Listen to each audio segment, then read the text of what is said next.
Vstop v trgovino in vijuganje med nakupovalnimi policami bo od 1. maja morda dražje, a za koliko? Kruh, sladkor,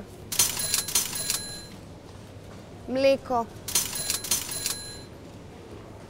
olje, jajca, testenine, bela moka.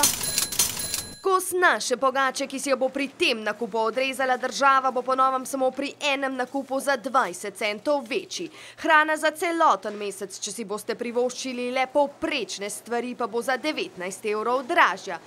Pa gremo še na ljubljansko tržnico, tam se veliko prodaja in pokoliko bodo šle v promet jagode, kivi, pomaranče. Toliko je ostalo strank čisto malo, da tudi strank, če bomo dvignili cene, to bomo tudi izgubili vse stranke. Te pa bo izgubila, če bo dvignila cene tudi Simona Bektašević, ki pravi, posel že dolgo ne cveti več, zato bodo cene ostale enake. Kriza je, denarja ni, ljudje nimajo denarja, jasno, da bo fejst upadel promet. Tudi te 2% se posod pozna.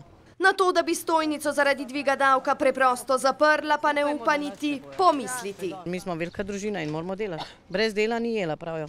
In ker smo v času, ko bo večina državljanov menjala zimske pnevmatike, bo to za vas dražje 20 centov, servis avtomobila pa približno za 70 centov. In ko si boste želeli od vseh nakupov oddahniti ob kavi, pa bo tudi ta stala nekaj centov dražje.